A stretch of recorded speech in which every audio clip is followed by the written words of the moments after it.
Hey, the 4th of July, it's really fun for us humans with all the fireworks, but not so much for our four-legged friends. Well, Britt Hyde is from Jack, and he joins us this morning with a couple of canine friends and some very important information when we set those fireworks off on the 4th of July. Britt, I'll get to you in just a second. More importantly, we have to get to Roxy and Fender down there on the lap of our producer, Molly.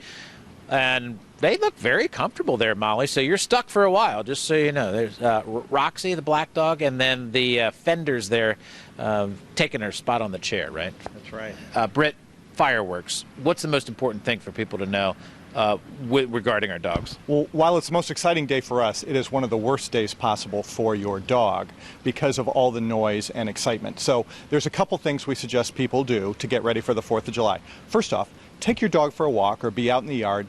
Basically, get your dog so that it's had a full day and can relax as much as possible by the time those fireworks start. I always feel so sorry for dogs. This is the worst day of the year for them, like you said, because they just freak out when these fireworks are going off. Is there any way to block that noise off? Yeah, if you put them in a nice darkened room, maybe some music, or we leave the television on for our dog also will go to his crate voluntarily and sort of hang out and hide out there. Of course, if we're there, we feed them some treats, and we just soothe them and give them some personal attention, because dogs are pack animals, and what they really want is comfort from you, who is, head of their pack.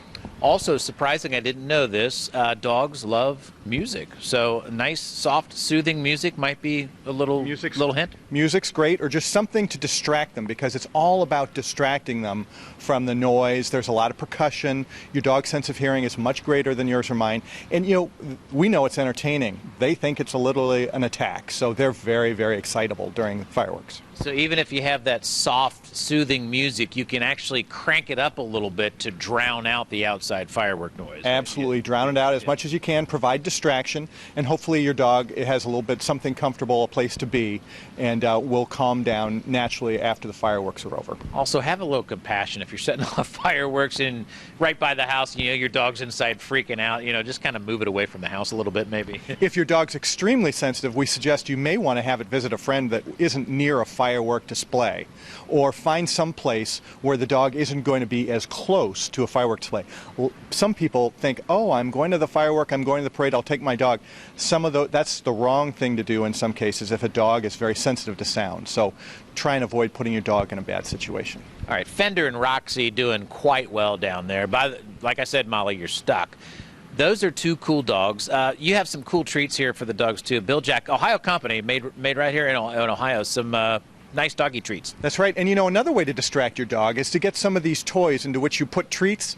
Dogs love a puzzle, and if you put some treats... Especially when there's a treat inside. When there's a treat inside. Right. And if you put a treat in a puzzle, that's a great way to distract your dog with an activity, and they get a reward at the end. And once again, it's all about distracting and creating some focus of attention that's not the fireworks. I think my favorite flavor there is probably, if I were a dog, would be Yapple Nanas. Yapple Nanas, apple and banana, peanut butter and banana flavor. They love it. There's all kinds of different flavors. They come in different sizes and shapes, but mostly, and we have a grain-free variety as well for dogs that are sensitive to grains, but mostly they're soft and moist, and it's about the nutrition. We start with more real fresh chicken ingredients, and that's why these are more nutritious than many other dog treats out on the market. See, Fender heard us talking about treats, so he stepped forward and said, hey guys, here I am. So my dog knows the word treat. Here you go. All right, good information. Fireworks this weekend. Just keep your dog in mind. They do not like this day, even though we do. Britt, thanks so much. Pleasure to be with you. Good information.